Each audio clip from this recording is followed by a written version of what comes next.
Olá, meus amigos, minhas amigas, sou o professor Luiz Antônio Carvalho, com muito prazer, muito orgulho, muita satisfação. Vamos continuar esse nosso super mini curso, tá certo? Nosso mini curso aqui sobre o Estatuto dos Servidores Públicos de Várzea Grande. E agora chegou a hora da gente estudar o ato de nomeação, né?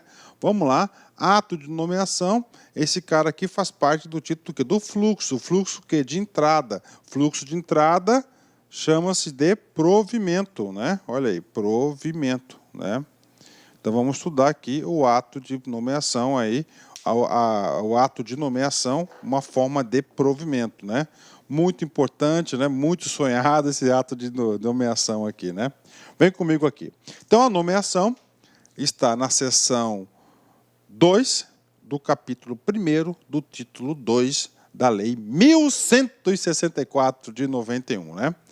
A nomeação, o que é a ato de nomeação? É um ato de provimento, né? Isso é um ato de provimento originário, né? Far-se-á. Então, nós temos o ato de nomeação serve para duas hipóteses específicas, né? Duas hipóteses específicas e pode ter certeza que o examinador pode cobrar isso de vocês. Primeira hipótese específica, aquela que você deseja. Você vai ser aprovado no concurso público e você quer ser nomeado em caráter efetivo, para cargos efetivos, né? Cargos efetivos quando se tratar de cargo de carreira, né? Quando se tratar de cargos de carreira, né? Cargo de carreira, caráter efetivo, bacana? Então, esse caráter efetivo aqui de carreira, ele só pode ser realizado o ato de nomeação se o aluno, se a pessoa for aprovada no concurso público, tá? No concurso público. Então, atenção, ó, para o provimento de caráter efetivo, a nomeação, o nome disso é nomeação, tá? Tem que ser aprovado com concurso. E temos o outro, que é o chamado do cargo em comissão, o famoso comissionado, para cargos de confiança, né? Professor, confiança de quem? Vou dar um exemplo. Confiança do prefeito, no caso aqui, ó. Tá? No caso do prefeito, tá? No caso do prefeito, de livre nomeação. O que acontece? Qual que é a diferença entre um e o outro, cara, para vocês entenderem? No caráter efetivo, os dois são servidores públicos, tá? No caráter efetivo, como ele fez o concurso público, ele vai entrar numa carreira. A partir desse momento, ele vai gozar de um cara que é chamado de estabilidade. O que é a estabilidade? A estabilidade significa dizer que ele não pode ser demitido por qualquer momento. Tem que ter todo um rito e algumas hipóteses previstas na lei que a gente vai explicar isso lá na vacância. Tá? Lá na vacância. Já o cargo em comissão, ele é servidor público, ele vai ser nomeado, a entrada certinho, só que é o seguinte, ele é um ato precário. Ó, até livre nomeação. Ele pode ser exonerado a qualquer momento, tá certo?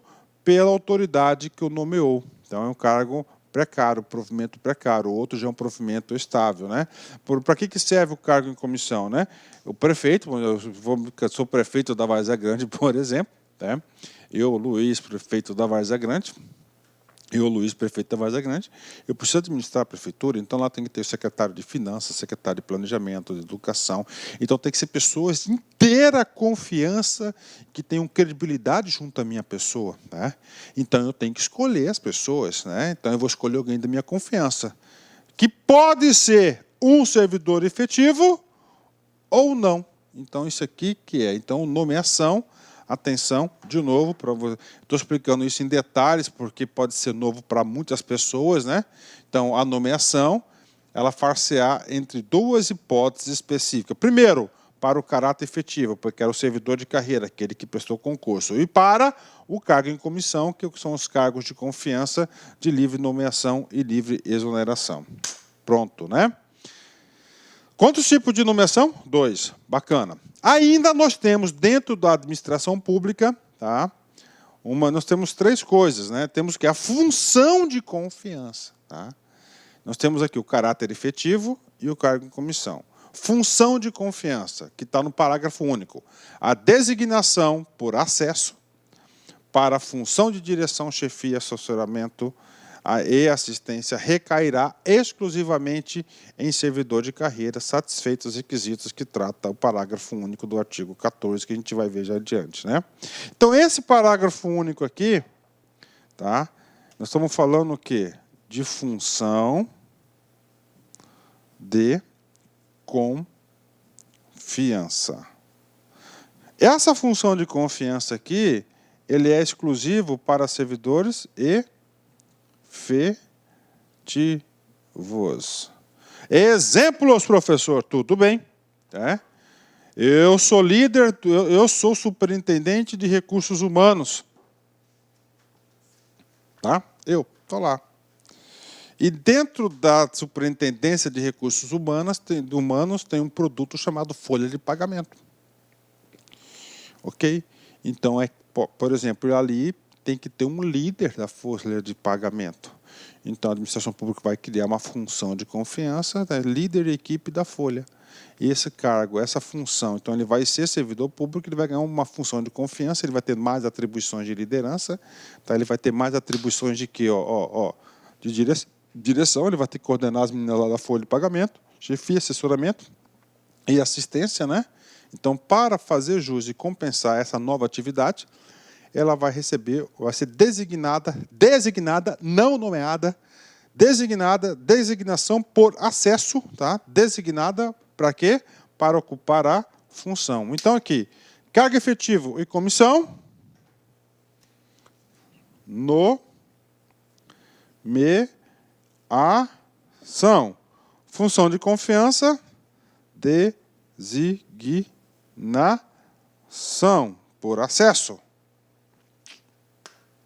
Efetivo, concurso público.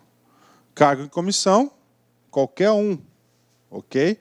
Função de confiança, apenas os efetivos. Professor, é muito detalhe. Concordo. Mas você aprende, cara. Isso aqui você aprende. Isso aqui não muda. Isso aqui sempre foi assim, cara. Ok? Então, você tem que saber esses atos aqui, né? Então, você tem 3 atos aqui. Você tem 2 atos. 2 de nomeação e 1 de designação, tá? 3 atos, né?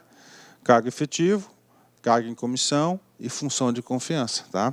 Bacana? Fechou? E aí, professor? Esse legislador da Várzea Grande é terrível criar tudo isso. Não foi ele que criou, não. É claro, a gente tem uma simetria das leis, né? A hierarquia das leis, temos a pirâmide de Kelsen, né? Isso aqui é tudo fruto da Constituição, e tudo que tiver a Constituição, o dispositivo constitucional, eu vou trazer para a aula para enriquecer. Lá no artigo 37, parágrafo 5º, inciso 5º, perdão, diz o seguinte, da Constituição: as funções de confiança. Funções de confiança para quem? Efetivos. Falei, não falei? Aí, está na Constituição, tá? Efetivos, né? Ó. Exercidas exclusivamente por servidores ocupantes de cargo efetivo.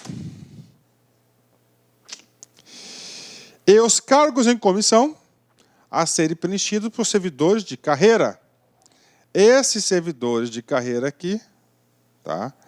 No texto constitucional, diz respeito que pode ser efetivo ou não efetivo.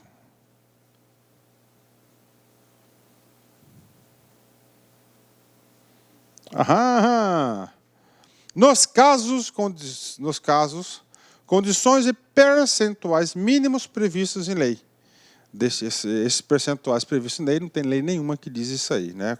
O percentual de cargos comissionados em determinado ente, eu não conheço nenhum. Esses caras aqui, ó, cargo em comissão, é para exercer a função de direção, de liderança. O cara vai ser secretário, o cara vai ser chefe, né? Chefe do RH, ou ele vai ser assessor. Então, não é tão... Por exemplo, eu não posso exercer, eu não posso nomear um cargo em comissão para ser fiscal de tributos, para ser auditor do município, não pode. Esses cargos não são de direção, chefia, são cargos técnicos, né? Cargos técnicos é para ser preenchido por concurso público. Ok, bacana, entenderam? Olha aí, olha aí. Gente, tudo que tem simetria na Constituição, vocês têm que reforçar. Tá? Vamos mais. Artigo 14. A nomeação para cargo de carreira depende de prévia habilitação em concurso público de provas ou provas de títulos obedecidos à ordem de classificação e o prazo de validade. Aqui, o legislador, entendeu, municipal aqui, cara, o correto era cargos, aqui deve ser cargo efetivo. Tá? Este seria o correto, né? Mas não é correto, mais certo, né? Então, o efetivo, tá? Depende de prévia habilitação em concurso, que eu já falei para vocês, né? E ele vai ser nomeado de acordo com o benefício de ordem, que é a ordem de classificação, e, claro, dentro do prazo de validade de concurso. Eu não vou aprofundar em concurso, porque temos uma aula só disso aí. Parágrafo único. Os demais requisitos para o ingresso, requisitos específicos, e o desenvolvimento do servidor de carreira, mediante promoção, ascensão e o acesso, serão estabelecidos pela lei que fixar as diretrizes do sistema de carreira na administração pública municipal e seus regulamentos. Ou seja, nós temos a lei de carreira, né? Temos a lei de carreira que vai definir como é que a carreira vai se movimentar, né?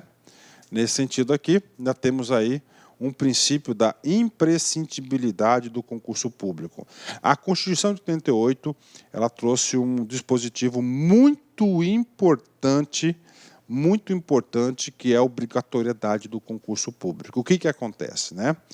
Antes da Constituição de 88, era permitido o ingresso aos cargos públicos, o provimento originário nos cargos públicos, sem o concurso público, né? E o que aconteceu no Brasil? Aquela salada mista, tá? Balaio de gato. Como assim balaio de gato, professor? Todo político começou a nomear os seus, pedir indicação aí dos seus apadrinhados políticos para adentrar no serviço público, tanto no município, tanto no Estado, quanto na União Federal. Aí chegou a Constituição 88 e falou, para com essa bagunça. Para aí, cara. Não. Para. Servidor efetivo, servidor de carreira efetivos, somente concurso público, né? Então, a partir de 5 de outubro de 1988, dada a promulgação da nossa Constituição atual, tá? Passou a ter essa regra, que a entrada é somente através de concurso público, tá? Então, o município, claro, está falando. Lá está escrito assim, ó, a investidura, né, que é o ingresso, né, em cargo ou emprego público, depende de aprovação em concurso público de provas ou de provas e títulos, de acordo com a natureza e a complexidade do cargo ou emprego, na forma prevista na lei.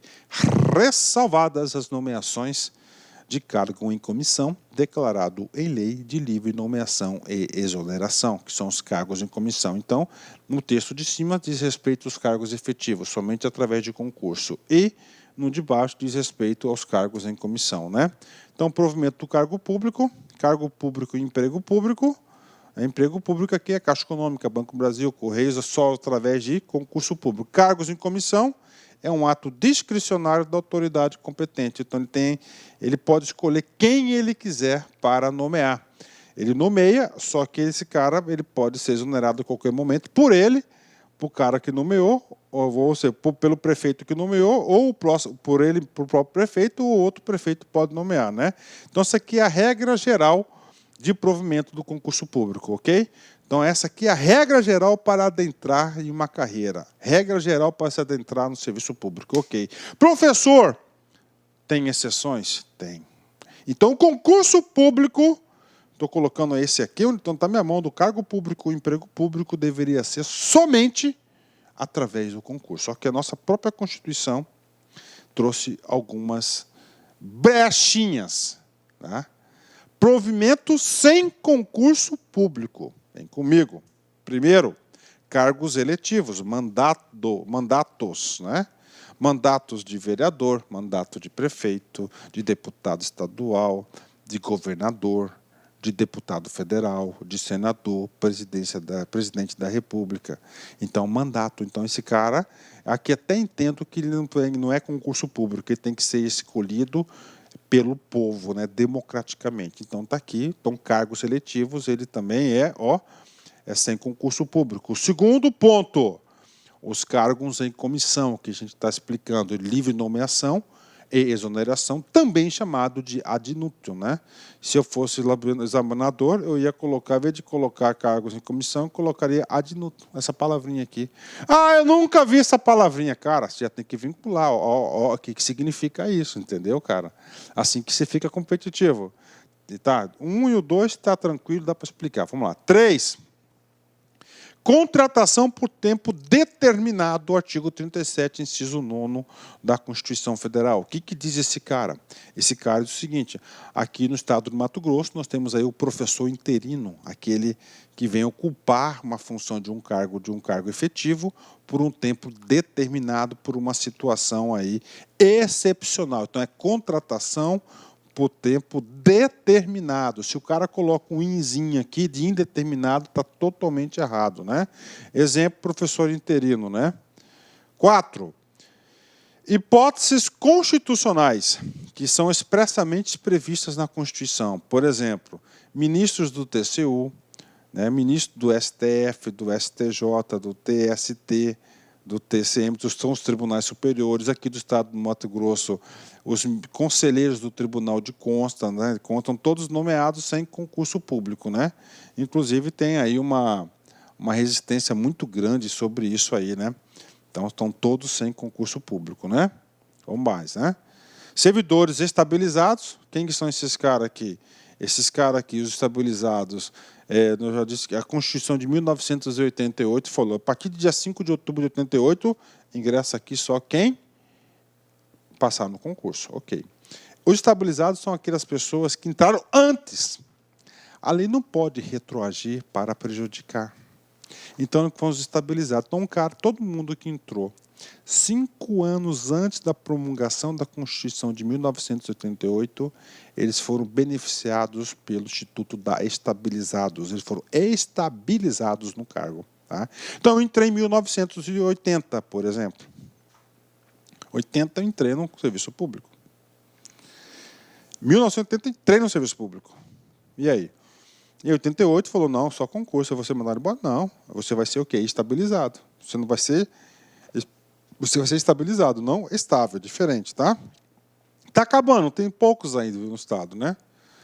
E, finalmente, o último caso de exceção de provimento sem concurso público é o agente comunitário de saúde e combate a epidemias, né? Previsto na Constituição, no artigo 198, inserido pela emenda 51, que foi regulamentado pela Lei 11.350 de 2006, criou emprego público com provimento de processo seletivo público, sendo vedada a contratação temporária. Então, servidores estabelecidos, agente comunitário de saúde e combate a endemias são as hipóteses sem concurso público. Pronto, encerramos essa nossa super aula, aula tranquila, aula gostosa aí sobre nomeação. E quero aqui, ó, Mahatma Gandhi, né? Esse cara aqui, um grande, né? Grande filósofo, né, uma grande personalidade do mundo, o cara que conseguiu a independência da Índia sem um tiro, né? Nas grandes batalhas da vida, o primeiro passo para a vitória é o desejo de vencer, né? Então, se você não quer vencer, você não vai ganhar nenhuma batalha. Você tem que ter primeiro vencer. Você consegue, você vai atrás, né? Vencer. Tudo bem, meus amigos? Um forte abraço, fique com Deus, até a nossa próxima grande aula. Se Deus quiser. Fui, tchau. Clique like.